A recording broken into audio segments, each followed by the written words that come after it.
Hi class, I'm going to address those challenging problems you presented in the discussion board. All right, let's get started. So the first question was this one. Cube root of 4b cubed over 125. So I want to show you that what this really means is that you can split all of this up as the cube root of 4 times the cube root of b cubed over the cube root of 125. So if you look at it like that we can split up this one radical into three different radicals. As long as that radical is above it, it is equivalent. So these are the same, right?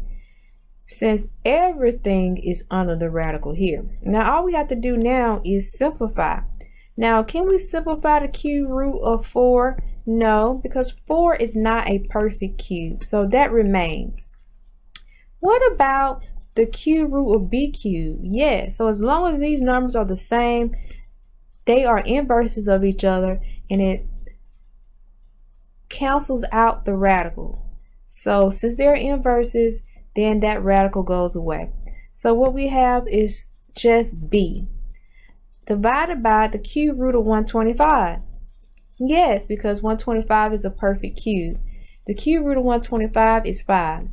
So your answer is the cube root of 4b over 5, but I would rather put the b in the front, because if you put this in Weber sign, it's going to think that the b is under the radical, but it's not. It's actually in the front. It's actually times the radical. So it will be best, so that you won't get it confused, it will be best to put the b in the front of the radical. So b times the cube root of 4 over 5 is the same thing as the cube root of 4 times b over 5. But to minimize errors in Weber sign, I think it's best to put the b in the front. Let's move on to another problem. We have 1 plus the square root of z equals the square root of z plus 7. So obviously we are solving an equation and we're solving for z. That's the only variable we have here. Now with radical equations, we normally would like to isolate the radicals.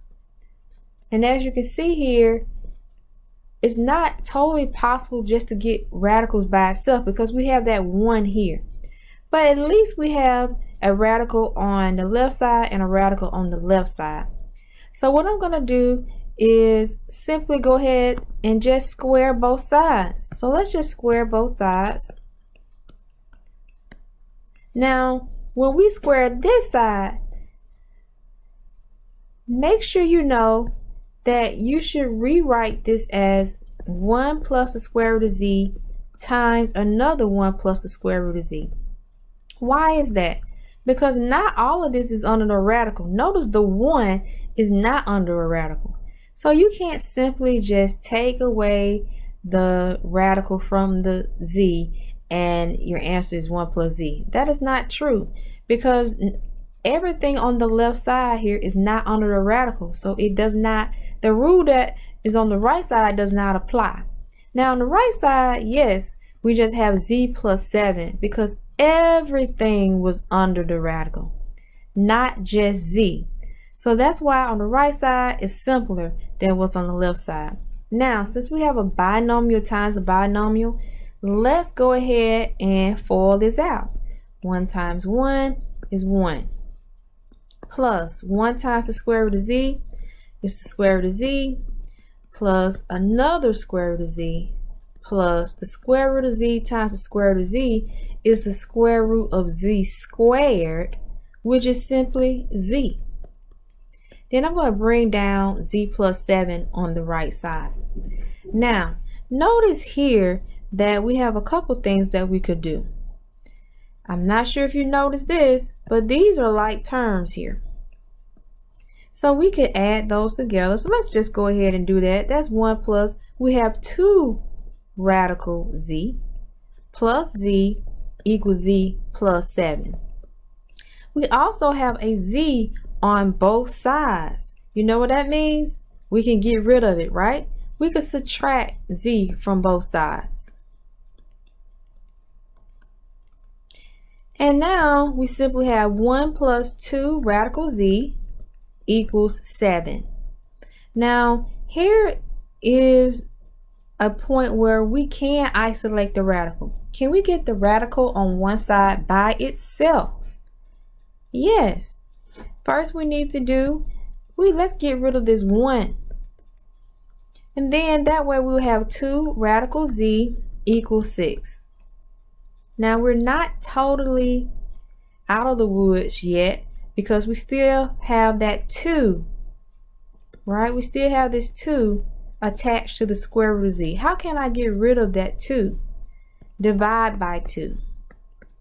All right? And then we will have the radical z by itself equals 3. Now we're not done because we haven't solved for z. We solve for radical z. So how do we get simply z? We square both sides. Square both sides, and that's how we get z equals 9. Now with all radical equations, we need to check them. So check your solutions for all radical equations, and that's what we're dealing with here. So the original problem is, and let me write the original problem, and then we're going to plug in what we claim is the answer to determine if it's in fact the true answer to this problem. So the original problem was 1 plus the square root of z equals the square root of z plus 7. Now what we need to do for all z's, we're going to plug in what number? If you said 9, you are right. So we have 1 plus the square root of 9, which we know to be 3. And then we have the square root of 9 plus 7. 9 plus 7 is 16. And here's what I want you to notice. I'm not trying to get anything on one side or the other. I'm not solving here. I'm checking. So don't move anything from one side to the other when you're checking. You're simply trying to figure out if the left side is equal to the right side. The left side here, the left hand side equals 4 and the right hand side equals 4. And because the left hand side equals the right hand side, then we know that 9 is in fact our solution to this problem. Now, if the left hand side did not equal the right hand side over here, then we would have said no solution. 9 would have been an extraneous solution. All right, let's move to another problem that was posed. And forgive me in advance if I did not quite interpret your problem correctly when I was trying to read them from your paper on the discussion board. So forgive me if that happens, but I tried my best to write down what I thought you were asking me to work out. So 6a times 2a minus 1 minus 12b times 2a minus 1, and I believe this was factor. And here we can factor by grouping, because notice that we have some stuff in common. And I'm not sure if you totally noticed this, but there's more in common than 2a minus 1. Actually, 6 is in common, right? Isn't 6 a factor of 12? So because of that, you could take out the GCF of 6 times 2a minus 1. Because notice here, if we compare this as group 1 to group 2 over here, this is group 2, notice that 6 is in common with both groups and 2a minus 1 is in common. So that's sort of like your GCF here. So we write that first, and then what's left over if we take out 6 and 2a minus 1 from the first group, what's remaining? So we took out the 6, We took out the 2a minus 1. What's remaining? Only the a is remaining from the first group. And then we determine what is remaining from the second group. So we go over here to the second group. What's remaining? Well, 6 times what? We have a 2 left because 6 times 2, so minus 2, and we have a b left. So that's how you get the answer or the factors for that particular problem. Now let me just say this as a just in case. What if you did not notice the 6? You can recover at the end. So if you did not notice the 6 as a common factor, then simply take out that 2a minus 1. In this case, you could recover. Then you will have 6a minus 12b. But again, there's a rule that says if you still have something that's factorable, you need to factor it. So this is not factored completely, as you can tell, because of that 6 and that 12. So not factored completely. So I'm going to rewrite the 2a minus 1. But notice that there's still a common factor here. So we take that out of 6. 6 times what is 6a minus 12b? Well, we have a minus 2b. Now, it's a little awkward to have that 6 in the middle. So that's why we're going to place it in the front. So 6 times 2a minus 1 times a minus 2b. So that's why these answers are the same, because you can recover in this situation. You can recover if you notice at the end that there's still a common factor. All right, let's move on to the next problem. Next problem is a squared over a plus 3. And let me go back and number this. Let's number this one as number 1. Number 2, this radical equation. Number 3. And let's label this number 4. So we have a squared over a plus 3 minus, I think this is a 9 that I saw, over a plus 3 equals a.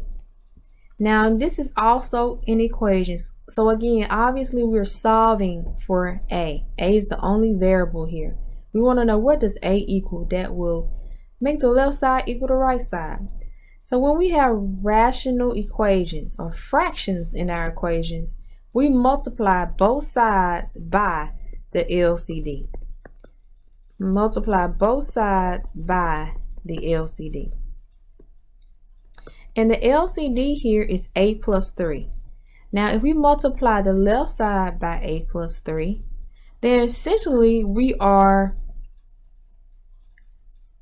distributing, right? So if we multiply the left side by a plus 3, we have to multiply that part by a plus 3, this part by a plus 3, and also we have to multiply the right side of the equation by a plus 3. What happens when we multiply the first part by a plus 3? Those a plus 3's cancel. That's what we want. If you're still left with a denominator, then you know you did not do it right.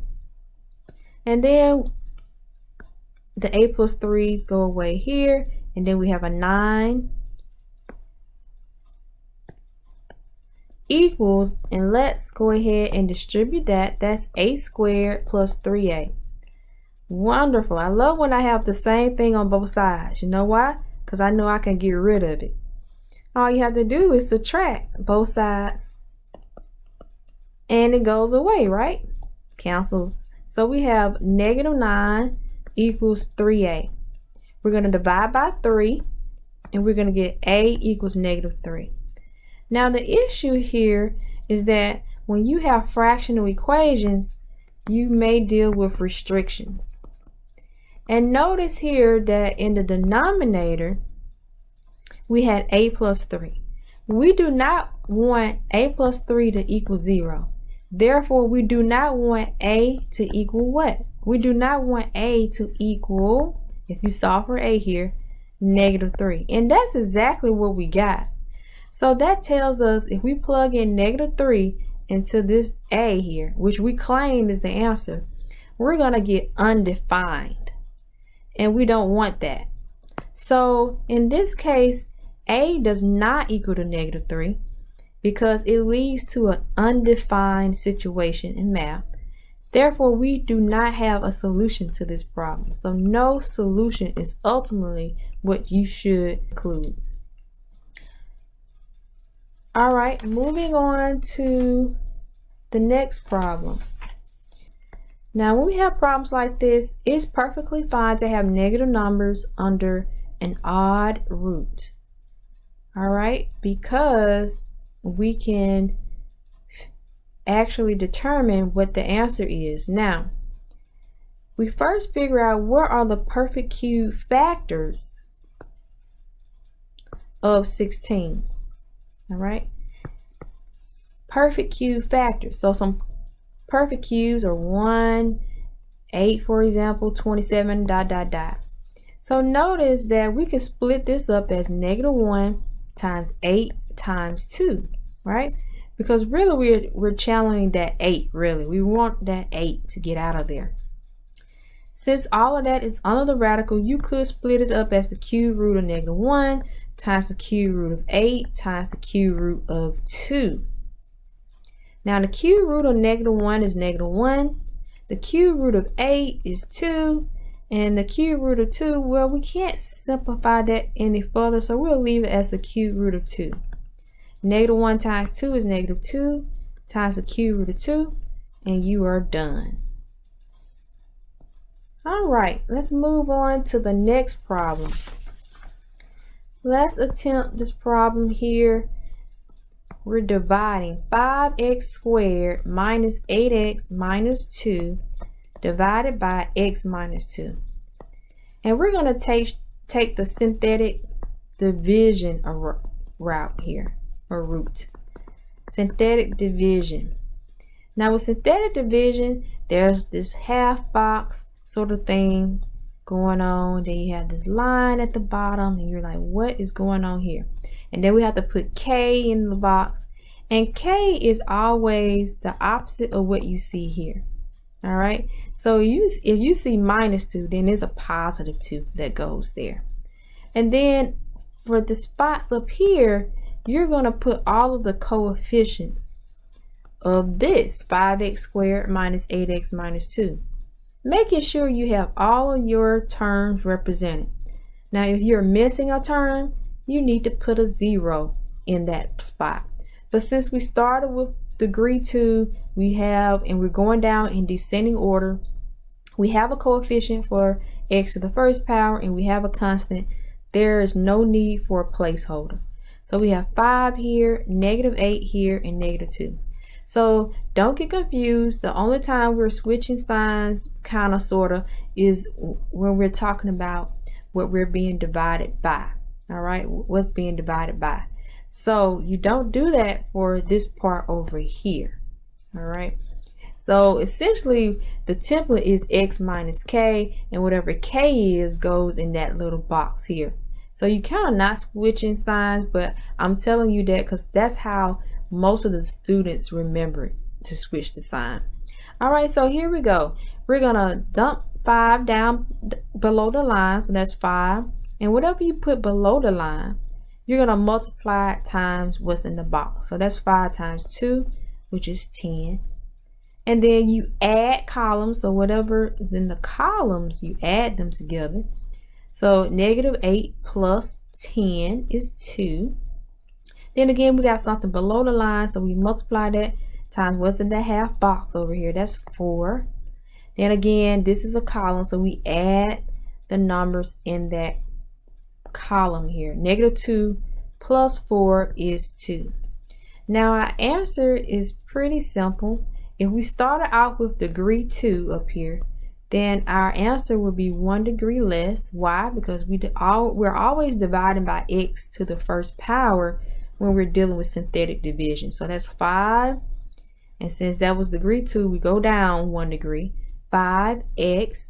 Since this is a positive 2, we put a plus here. And then this is going to represent your remainder. So this is how we write it. We always put a plus here, and we put the remainder over the divisor.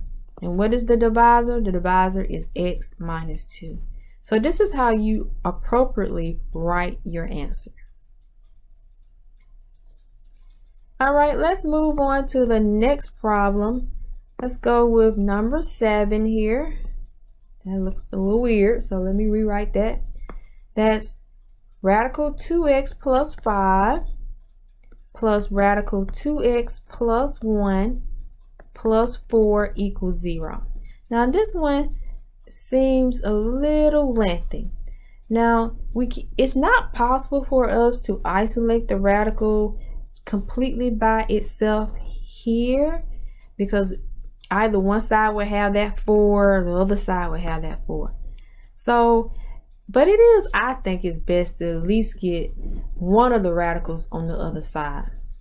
So for example, if you wanted to, you can keep this radical 2x plus 5 on the left side, and let's get rid of the other stuff. So we're going to subtract radical 2x plus 1, and we're also going to go ahead and subtract that 4 as well. And of course you can do it a different way, but this is one way to do it. So on this side we're going to have negative square root of 2x plus 1 minus 4. Let's go ahead and square both sides so we can get rid of some of these radicals. So on the left side, pretty straightforward. It's just going to knock that radical out, and you're just going to have 2x plus 5 on the left side. But on the right side, we can't do that. Notice everything is not under the radical. Again, you're going to have to write this twice and FOIL it out. So again, if everything is not under the radical, we can't just simply take the radical away and then move on to the next step. There's a whole extra process that we have to go by. All right, so now we have basically a binomial times a binomial. So we're going to multiply these radicals together. Good thing they have the same thing under the radicals. That means that it's going to wipe out that radical. And also, good thing a negative times a negative is positive, so we don't even have to deal with that negative anymore. So we're going to just simply have 2x plus 1 as a result of multiplying all of that times all of that. Next thing we're going to do, let's multiply negative square root of 2x plus 1 times negative 4. Now we do have a negative times a negative again, so we know that's positive, right? 4 times the square root of 2x plus 1. All right, that positive again comes from that negative times that negative. All right, again, we have if we go on the inside here, negative 4 times negative radical 2x plus 1 will give us the same thing, a positive 4 radical 2x plus 1. All right, and then last we have a negative 4 times a negative 4, which is a positive 16. All right, so let's switch back to blue. 2x plus 5 equals what we have. We have a 2x. All right, I do see that we have a 1 and a 16, right? That's 17. And we also have this 4 radical 2x plus 1 twice. So we are adding those because those are like terms. As long as our radicals are the same, exactly the same, we can add those. So we have an 8 really, because 4 plus 4 is 8. 8 radical 2x plus 1. All right, did you notice that we had 2x on both sides? I love that, because now I know I can get rid of it, right? So I can get rid of that 2x, and then that cancels out. We have 5 equals 17 plus 8 radical 2x plus 1. All right. So since our goal is to get the radical by itself, we're going to move things out of its way. Like this 17. All right. So how can we get rid of that 17? Let's subtract it. All right. So what we have now is a negative 12 on the left side equals 8 over 2x plus 1. We still haven't isolated the radical completely, so we need to get rid of that 8. Let's divide by 8 to get rid of it.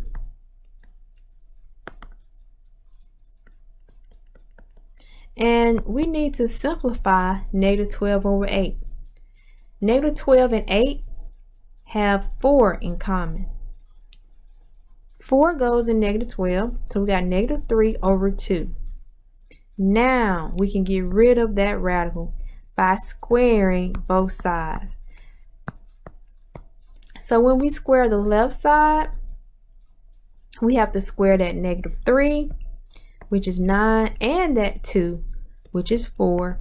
And on the right side, it simply removes that radical because the square root and the squaring are inverses of each other. So now we're not dealing with any radicals right now. Let's solve for x. So we need to subtract 1 at this point. So we subtract 1. On the right side, we just have simply 2x. But what is 9/4 minus 1? Well, that's the same thing as 9/4 minus 4 over 4. And I did that because we have to have the same denominator, right? In order to subtract those fractions. So really that's 5/4. Now we got to get rid of that 2.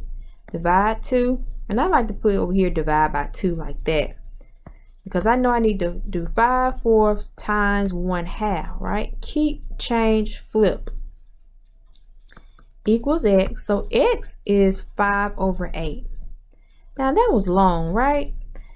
Guess what? You're not even done, because with radical equations, you must do what? You actually must check this answer, right? So we're going to check because it's a radical equation. Now the original is 2 times x. We're going to replace it with what? What are we replacing? All right, the x with. We're replacing it with what we claim to be the answer. We claim to be the answer right now. We claim 5/8 as the answer. But is it truly the answer? 5/8, 5/8. So I replace the x's with 5 over 8. Then we're going to simplify. 2 goes in 8 4 times, so that's 5/4 plus 5, the first radical. 2 goes in 8 4 times, so that's 5/4 plus 1 for the second radical.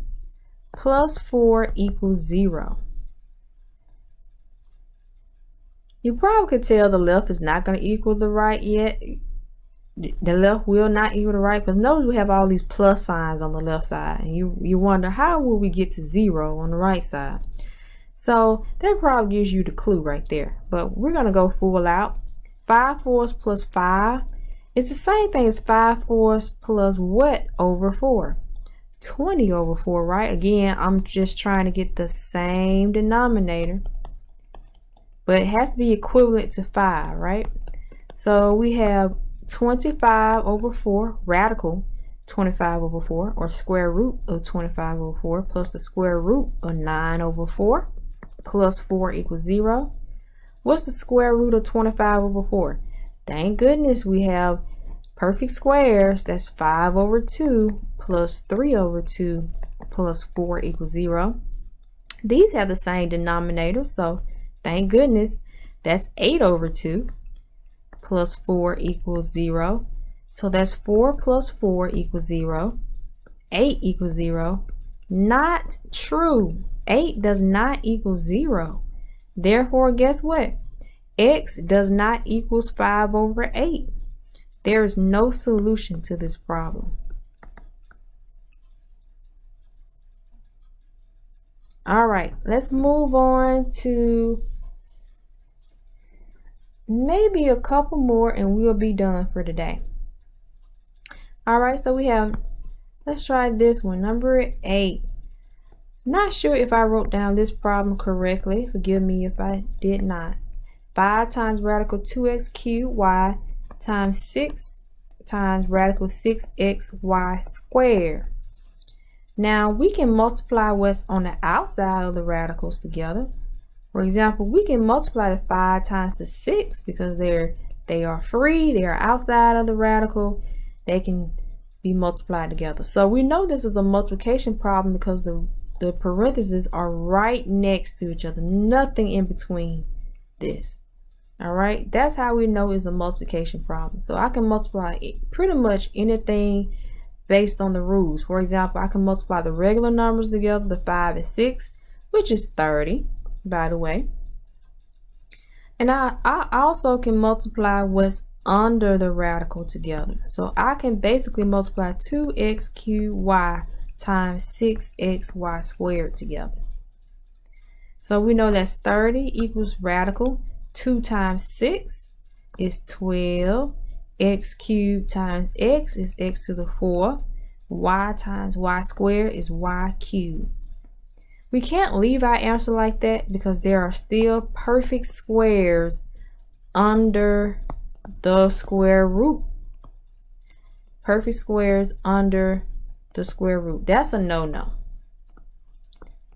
All right. So perfect squares factors, maybe I should say instead. For example, we have 30. 4 is a factor of 12. That's a perfect square. X to the 4th is a perfect square itself, right? Because x squared times x squared is x to the 4th. But if you don't see it like that, you can still split it up as x squared times x squared. And even y cubed contains y squared, right? So we got to get those perfect squares out. So we have 30. I'll write that up here. Put some space here. Let's go down the line in this direction. Notice that 4. That's square root of 4. Square root of 4 is 2, so it goes out. However, the 3 stays under because it's not a perfect square. Let's look at square root of x squared. The square root of x squared is x times another x, which would be x squared, right? Or in other words, the square root of x to the 4th is x squared. Then we have the square root of y squared, which is y, so that goes out. But this one, not enough y's, right? It stays under. It stays under the radical.